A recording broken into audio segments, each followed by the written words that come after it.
Hello everyone, very very good evening to all of you. Welcome to net JRF with Aditi. आप सभी लोगों के लिए आज का क्वेश्चन बैंक लेकर मैं आपके सामने हूं।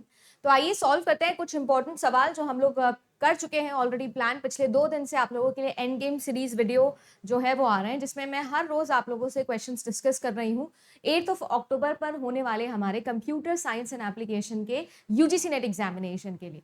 तो आज के क्वेश्चंस लेकर मैं आप लोगों के सामने हूँ। तो चलिए आइए सॉल्व करते हैं एक एक करके। और अगर आप लोगों ने अभी तक चैनल को सब्सक्राइब नहीं किया है तो जल्दी से सब्सक्राइब कर लीजिएगा। और साथ ही साथ ये एंड गेम वाली सीरीज को कंप्लीट करना ही करना है। साथ ही साथ इससे जस्ट पहले एक काउंटडाउन सीरीज भी आई थी, जिसमें भी 10 दिन आप लोगों को मैंने क्वेश्चंस कराए थे। उन क्वेश्चंस को भी एक बार ध्यान से देखना। साथ ही साथ प्रीवियस ईयर रिवाइज करने हैं, तो उसके बाद में हमारा एक अच्छा खासा प्रैक्टिस रिवीजन जो है वो आप लोगों के सामने आ जाएगा। साथ ही साथ जिन भी बच्चों ने टेस्ट सीरीज ऑलरेडी ले ली है वो टेस्ट सीरीज को भी रिवाइज करते चलिएगा, क्योंकि उसमें भी 100 क्वेश्चंस आप लोगों को दिए गए हैं, पेपर 2 के और 50 पेपर 1 के। तो पूरा 3 घंटे का एक सीरीज आप लोगों के सामने है, जिससे आप लोगों की प्रैक्टिस हो जाएगी वो 3 घंटे के अंदर अंदर पेपर खत्म करने की। ठीक है, उसमें भी अच्छे लेवल के क्वेश्चन है जो आप लोगों को सभी को सॉल्व करने हैं। क्वेश्चन नंबर 1 आप लोगों के सामने है। देखिए क्वेश्चन नंबर 1 जो है वो आपका बूलियन एक्सप्रेशन से रिलेटेड है। अगर मैं बात करूं तो यहाँ पर इस बूलियन फंक्शन का आप लोगों को कॉम्प्लीमेंट निकालना है। एक क्वेश्चन जो है वो ड्यूअल फंक्शन का या फिर कॉम्प्लीमेंट, दोनों में से किसी भी एक का आप लोगों के एग्जाम में पूछा जाता है। हो सकता है दोनों का पूछ लिया जाए। स्टेटमेंट में आ जाए कि एक एक्सप्रेशन दिया हो और एक में कॉम्प्लीमेंट पूछा है, दूसरे में ड्यूअल पूछा है, तो आप लोगों को उसे निकालना आना चाहिए। वैसे अगर इसमें देखें तो हम लोगों को पता है कि एक तो हमारा बार हो जाता है जो चेंज होता है, ड्यूअल के अंदर बार नहीं होता है। ठीक है, सिंबल्स ड्यूअल में भी चेंज होते हैं। तो यहाँ पर आप लोगों का एंड है तो और हो जाएगा, देन आप लोगों का बी का बार हो जाएगा। देन ऑफ कोर्स ये ब्रैकेट है, ब्रैकेट के बीच में भी जो है वो यहाँ पर एंड है तो बीच में प्लस हो जाएगा। फिर बी का बार है तो बी के बार का बार दैट इज बी हो जाएगा, प्लस हो जाएगा, सी का बार हो जाएगा, देन इसका मल्टीप्लीकेशन हो जाएगा, ए का बार प्लस सी का बार आप लोगों के पास में हो जाएगा। और यही आप लोगों का करेक्ट आंसर होने वाला है।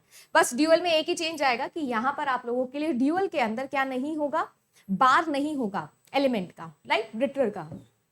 नेक्स्ट क्वेश्चन देखते हैं। नेक्स्ट क्वेश्चन आप लोगों के सामने है। इस क्वेश्चन के अंदर आप लोगों को एक हैश टेबल गिवन है। ये बहुत ही अच्छा इंटरेस्टिंग सा सवाल है। देखने में लग रहा है कि न्यूमेरिकल है, बट मैं इसकी एक बहुत छोटी सी ट्रिक आप लोगों को सिखाती हूँ। बहुत ही मजेदार सी ट्रिक है। ट्रिक ये है कि इस हैश सीक्वेंस के अंदर ये टेबल आप लोगों को ऑलरेडी गिवन है और आप लोगों को बोला हुआ है कि हम लोगों ने जो है वो लीनियर प्रोबिंग का इस्तेमाल किया है ओपन चेनिंग के अंदर। अब आप लोगों को ये बताना है कि मैक्सिमम नंबर ऑफ कंपैरिजन, अगर मुझे कोई की को ढूंढना है तो उसके लिए कितना करना पड़ेगा। या आप ये भी कह सकते हो कि अगर मुझे यहाँ पर एक और एलिमेंट इंसर्ट करना है तो मुझे उसके लिए मैक्सिमम कितने हॉप्स है जो काउंट करने पड़ेंगे।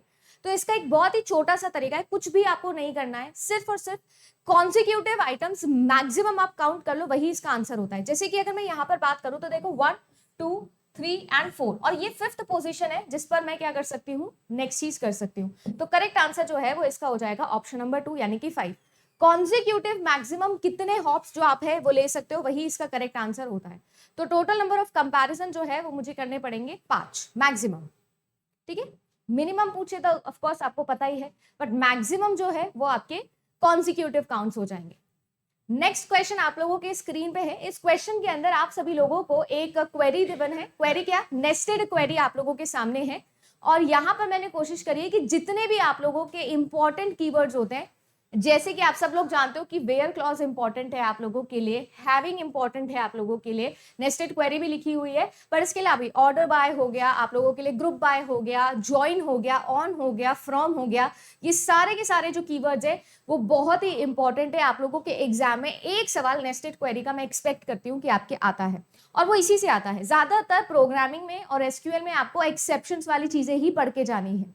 अब यहाँ पर अगर आप लोगों से बोला जाए कि क्या आप कर रहे हैं, तो देखो कैसे हम लोग फाइंड आउट करते हैं। वैसे भी हम जानते हैं कि हमेशा हम जो है वो बॉटम अप अप्रोच या कह सकते हो राइट टू लेफ्ट अप्रोच पे जाते हैं। नेस्टेड क्वेरी में हमें ब्रैकेट को सबसे पहले सॉल्व करना होता है, फिर उसके बाद हमें बाहर जाना होता है। तो सबसे पहले ब्रैकेट देखो आप लोगों के लिए क्या है, एवरेज सैलरी हम लोगों को निकालनी है फ्रॉम एम्प्लॉय। ठीक है, अब यहाँ पर आप लोगों के पास में लिखा हुआ है हैविंग, क्या करना है कि जेंडर जहां पर होना चाहिए मेल, ग्रुप बाय आप लोगों के पास में ऑलरेडी लिखा हुआ है, और आप लोगों के पास में हैविंग ऑलरेडी लिखा हुआ है। देखो यहाँ पर सबसे पहले तो मुझे क्या करना है, सबसे पहले मुझे कंपैरिजन करना होगा कि ग्रुप बाय पहले होने वाला है या हैविंग पहले सॉल्व होने वाला है। राइट, या फिर मेरे पास में और भी एलिमेंट्स है जैसे कि वेयर क्लॉज भी आ गया है, तो कौन सा पहले है जो होने वाला है। देखो अगर मैं यहाँ पर प्रायोरिटी की बात करूं तो हम सब लोग जानते हो कि सबसे पहली प्रायोरिटी जो है वो आपकी वेयर क्लॉज की होती है, कि सबसे पहले जो है वो आपका वेयर देखा जाएगा, उसके बाद में आप लोगों के ग्रुप बाय को प्रायोरिटी दी जाएगी, और फिर थर्ड प्रायोरिटी दी जाएगी आप लोगों के हैविंग क्लॉज को। ये आपकी प्रायोरिटी है जो ऑलरेडी डिवाइडेड होती है, राइट। अगर मैं बोलूं यहाँ पर ऑर्डर बाय आ जाता या डिस्टिंक्ट कीवर्ड आ जाता, यहाँ पर कभी कभी डिस्टिंक्ट लिखा हुआ भी आता है, तो उसकी प्रायोरिटी हैविंग के भी बाद में होती है। तो अब अगर इस प्रायोरिटी के अकॉर्डिंग हम देखें, और वैसे भी हमें पता होना चाहिए कि ग्रुप बाय का क्या मतलब है, तो देखो ग्रुप बाय जो है वो दो रोज को ज्वाइन कर देता है, राइट, दो रोज को ज्वाइन करके कंबाइन करके मर्ज करके आंसर निकालता है। और हैविंग तो हमको पता है कि वैल्यू को क्या करता है, फिल्टर करता है, और उसके अकॉर्डिंग जो है वो आपके आंसर्स निकाल के देता है। बाकी वेयर तो हम सब लोग जानते हैं, वेयर तो बहुत ही बेसिक सी चीज है, सिंपल सी चीज है कि वेयर क्लॉज का क्या काम होता है, वो तो इंपॉर्टेंट नहीं है। अब यहाँ पर है कि आपको डिपार्टमेंट ढूंढना है फ्रॉम, ऑफकोर्स फ्रॉम की प्रायोरिटी भी सबसे पहले होगी। एम्प्लॉय टेबल आप लोगों के पास में, मान लीजिए कोई भी एम्प्लॉय, उसमें आपको जेंडर देखना है कि जो जेंडर है वो होना चाहिए मेल। ग्रुप बाय उसे करना है by department having average salary जो कि ग्रेटर देन है टोटल एवरेज सैलरी की। तो जो आपके पास में एवरेज सैलरी होगी, ठीक है, उससे आप लोगों को ग्रेटर वाली सैलरीज की जितने भी मेल एम्प्लॉयज है उनका क्या करना होगा, नाम निकाल के यहाँ पर देना होगा। यही इसमें आपको करना है। यानी कि अगर मैं यहाँ पर आप लोगों से बोलूँ तो करेक्ट आंसर क्या होने वाला है, average salary of male employees, जो कि ज्यादा है टोटल ऑर्गेनाइजेशन की जो भी एवरेज सैलरी है उससे। तो यही चीज यहाँ पर हमें करनी है, सिर्फ प्रायोरिटी आपको पता होनी चाहिए। तो ये चीज मैंने यहाँ पर ऐड कर दी है, प्लीज इसको याद रखिएगा। फ्रॉम ऑफकोर्स सबसे इंपॉर्टेंट होता है हमारा, देन ऑन आता है, फिर ज्वाइन आ जाता है आप लोगों का, ये फुल ज्वाइन की बात हो रही है। देन वेयर ऑफ कोर्स, फिर ग्रुप बाय आता है, फिर इसके अलावा रोल अप भी आ जाता है आप लोगों के लिए। देन आता है आपका हैविंग, देन आता है सिलेक्ट, देन आता है डिस्टिंक्ट, देन आता है ऑर्डर बाय, ठीक है ना। तो ऑर्डर बाय क्या करता है, ऑर्डर बाय जो जितने भी, देखो बाकी आपने मान लीजिए कोई क्वेरी लगा दी है या चला दी है कोई क्वेरी, उसके बाद में जो रिमेनिंग एलिमेंट्स हैं उनको सेट करने के लिए हम लोग ऑर्डर बाय को यूज करते हैं, ठीक है। लिमिट जो है वो अगेन फिल्टर कर देता है, एक कंडीशन जो है वो आप लोगों के लिए यहाँ लगा देता है। और वेयर और फ्रॉम का क्या काम है ये तो हम लोग जानते हैं। इस ऑर्डर को याद रखिएगा, वेरी इंपॉर्टेंट। नेस्टेड क्वेरी में सबसे पहले अंदर की क्वेरी को सॉल्व करना है, बट ये जरूर ध्यान रखना है कि आप लोगों का जो सीक्वेंस है वो किस तरीके से फॉलो किया जा रहा है। चलो नेक्स्ट क्वेश्चन के ऊपर बात करते हैं। जो नेक्स्ट क्वेश्चन है आप लोगों के सामने वो यहाँ पर दिया हुआ है कि आपके पास में 4 वेरिएबल्स हैं, ठीक है। Okay, terminals and non terminals दोनों आपको प्रोवाइडेड है, और आप लोगों से ये पूछा जा रहा है कि ऑपरेटर ग्रामर की कंडीशन को कौन वॉयलेट कर रहा है। अब ऑपरेटर ग्रामर जो है वो बहुत बेसिक सी चीज बोलता है, जैसे कि आप लोग बेसिक मैथमेटिक्स में पढ़ते हो कि हमारे पास में ऑपरेटर 1 होता है, ऑपरेटर 2 होता है, और बीच में हमारे पास में कोई भी क्या हो सकता है, ऑपरेंड हो सकता है, सॉरी ऑपरेटर हो सकता है। बिल्कुल वैसे ही यहाँ पर भी होता है कि हमारे पास में 2 टर्मिनल्स अगर लिखे हैं तो बीच में नॉन टर्मिनल आएगा, 2 नॉन टर्मिनल है तो बीच में एक टर्मिनल आएगा। इस तरीके से हम लोगों को क्या करना होता है, मिक्स करना होता है। कॉन्जिक्यूटिव चीजें नहीं आ सकती, ये ठीक है, ये ठीक है, और एप्सिलॉन भी नहीं आ सकता है, ठीक है ना। नल प्रोडक्शन भी हमारा अलाउड नहीं होता है।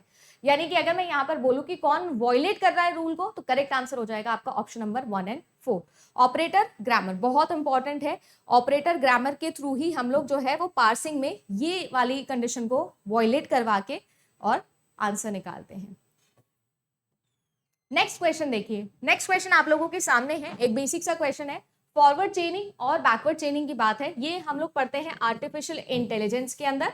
आर्टिफिशियल इंटेलिजेंस में रीजनिंग मेथड में हम लोग ये सारी चीजें पढ़ते हैं, है ना, टाइप्स ऑफ रीजनिंग। अगर यहाँ पर देखो तो फॉरवर्ड चेनिंग जो होती है वो डेटा ड्रिवन होती है, और जो आप लोगों की बैकवर्ड चेनिंग होती है वो किस तरीके की होती है, गोल ड्रिवन होती है, ठीक है ना। बॉटम अप अप्रोच वैसे भी हमेशा क्या होती है, आंसर ओरिएंटेड होती है, गोल ओरिएंटेड होती है।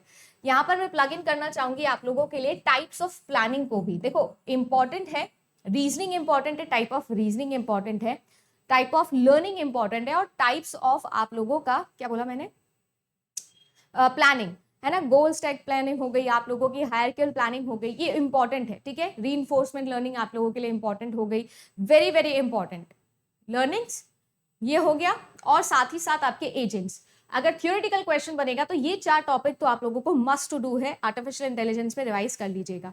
इसके अलावा एक डिफरेंस चार्ट भी है बैकवर्ड चेनिंग और फॉरवर्ड चेनिंग की। देखो जो बैकवर्ड चेनिंग है वो डेप्थ वाइज अप्रोच में चलता है, right, it is like a top down approach, but हमारे पास में पहले जो है वो गोल को कंसिडर किया जाता है। इट इज लाइक कि आपका आंसर ओरिएंटेड काम हो रहा है। फॉरवर्ड चेनिंग जो है वो अलग तरीके से काम करता है आप लोगों का, ठीक है ना। ये जो है ये ब्रेथ फर्स्ट स्ट्रेटेजी के तौर पर काम करता है, राइट, ठीक है जी। और ये डेटा ड्रिवन होता है। फॉरवर्ड चेनिंग जो है वो आप लोगों का कैसा होता है, डेटा ड्रिवन टेक्निक होती है, ठीक है जी। नेक्स्ट क्वेश्चन देखिए, नेक्स्ट क्वेश्चन आप लोगों के सामने है कि which one of the following is used to represent the supporting many one relationship of a weak entity set, ठीक है ना। वैसे भी देखो अगर मैं बात करूं तो रिलेशनशिप को हम डायमंड से शो करते हैं, और अगर वीक एंटिटी है तो हम लोग डबल डायमंड से इसको शो करते हैं, ठीक है जी। तो करेक्ट आंसर आप लोगों का ऑप्शन नंबर 3 हो जाएगा। ईआर डायग्राम का रिप्रेजेंटेशन का एक सवाल बन सकता है, और यूजुअली मल्टीवैल्यूड एट्रीब्यूट या आपका weak entity set, weak relationship, इसी से क्वेश्चन बनता है। टोटल पार्टिसिपेशन को कैसे शो करेंगे, सिंपल सिंपल तो ऑब्वियसली नहीं पूछेगा कि रेक्टेंगल से क्या होता है, डायमंड से क्या होता है, एरो से क्या होता है, इतना सिंपल तो नहीं पूछेगा। थोड़ा अच्छा पूछ सकता है, तो यही वाली सारी चीजें हैं जो यूजुअली आपकी पूछी जाती हैं, ठीक है। अब मैं आप लोगों से एक छोटा सा सवाल पूछती हूँ, होमवर्क क्वेश्चन है, कमेंट सेक्शन में आंसर दीजिएगा।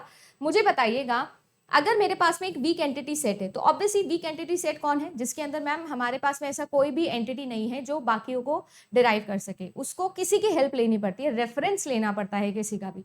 मैं आपसे ये पूछ रही हूँ कि अगर मुझे वीक एंटिटी सेट बनाना है टेबल फॉर्म में, तो उसका क्या तरीका होता है। और दूसरा, आपका जो वीक एंटिटी सेट होता है उसमें एक ऐसा एलिमेंट होता है जो आपके प्राइमरी की से क्या करता है, रेफरेंस लेता है, उस एलिमेंट को हम क्या देते हैं। फॉरेन कीज का आंसर नहीं होगा, सोच के बताइएगा। नेक्स्ट क्वेश्चन आप लोगों के सामने बड़ा सा क्वेश्चन है, बट क्वेश्चन बहुत ही इजी है, एक बार देखिएगा। क्वेश्चन जो है वो एक बार रीड आउट करिए, उसके बाद आपको समझ में आ जाएगा।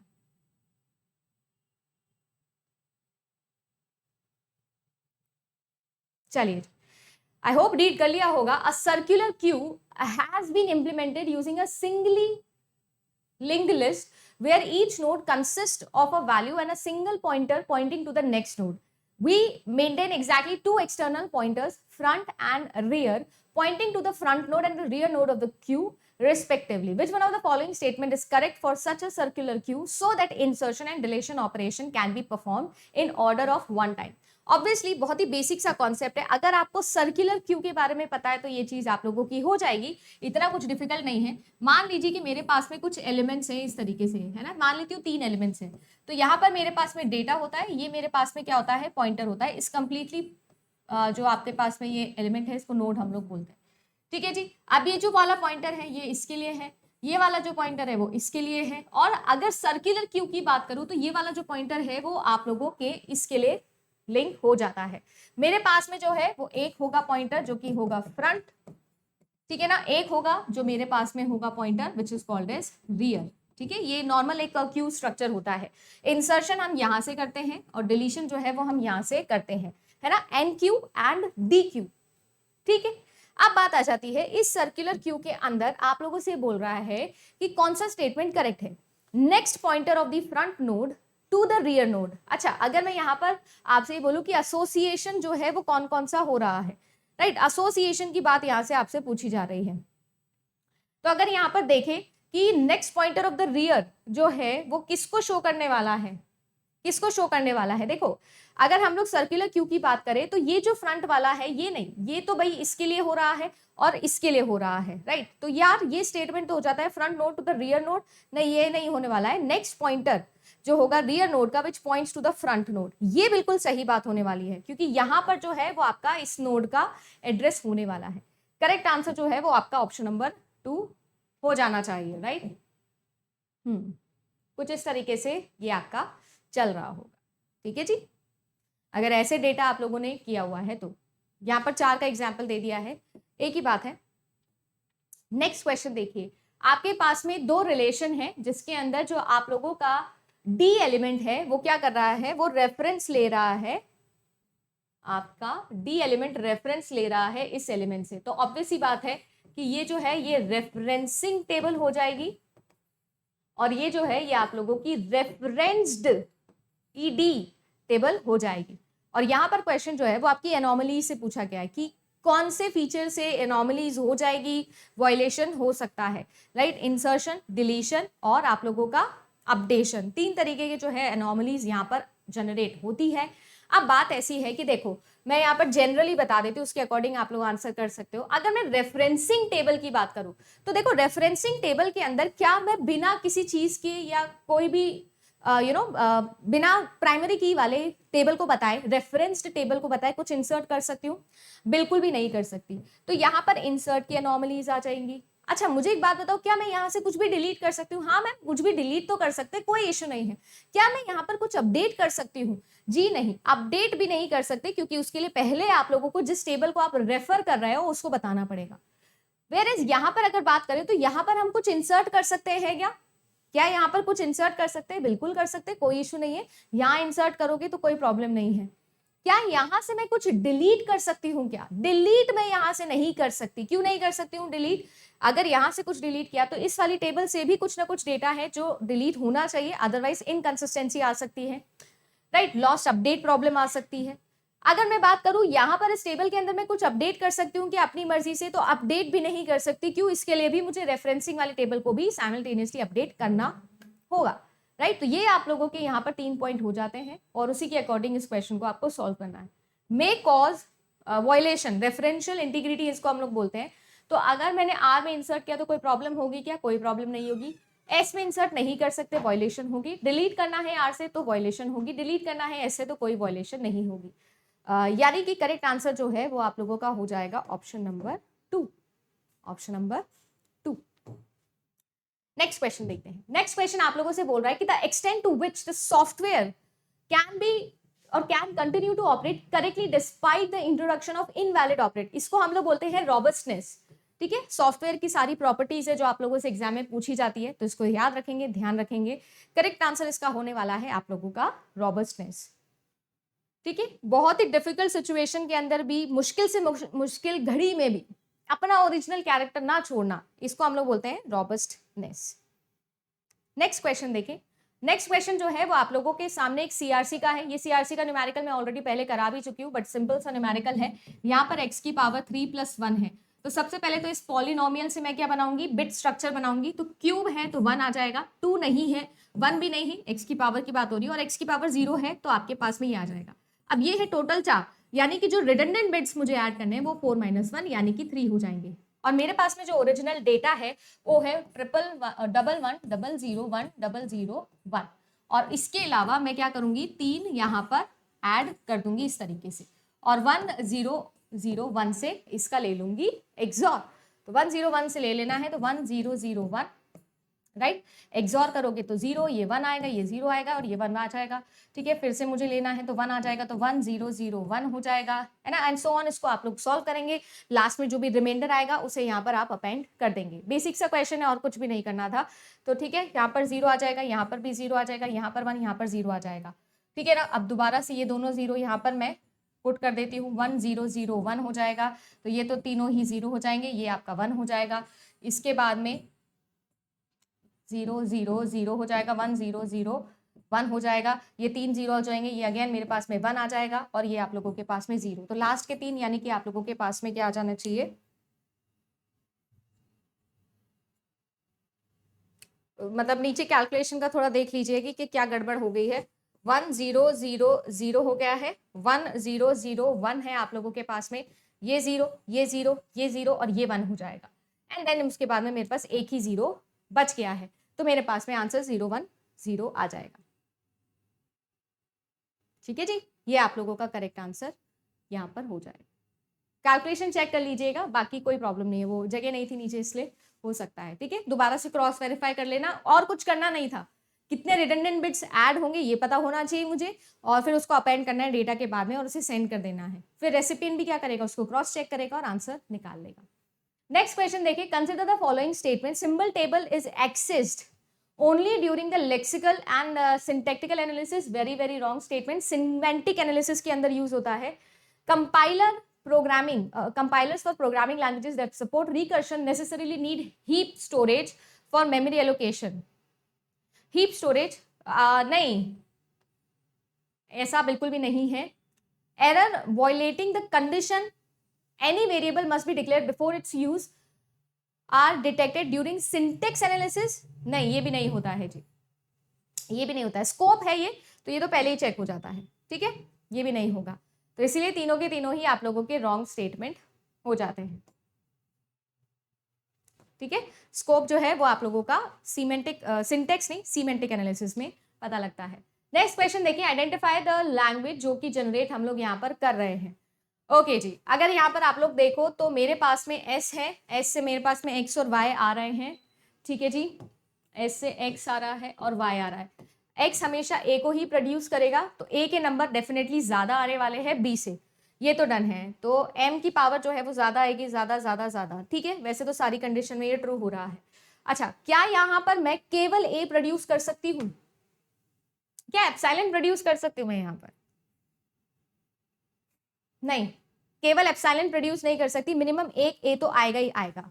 ठीक है, और क्या यहाँ पर मैं इक्वल नंबर ऑफ ए और बी भी प्रोड्यूस कर सकती हूँ? ये भी नहीं कर सकती हूँ. तो ये दोनों स्टेटमेंट तो गलत हो जाते हैं.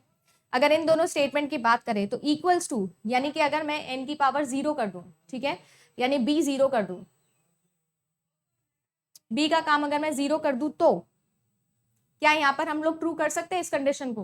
देखो, अगर यहाँ पर आप लोग देखो तो हमारे पास में एक एक्स्ट्रा ए होगा और फिर equal number of edge and बीज में यहाँ पर जनरेट करने वाली हूँ. तो हर बार जो है वो मेरे पास में क्या होगा, ए जो है वो ज्यादा नंबर ऑफ टाइम्स जनरेट हो जाएगा. ठीक है, और इक्वल्स टू 0 भी जनरेट हो सकता है, कोई इश्यू नहीं है कि मैं बी यहाँ पर नहीं जनरेट करूँ, केवल एक्स को ही जनरेट कर दूं. यानी कि 3 ऑप्शन यहाँ पर सही आप लोगों का हो जाना चाहिए जी.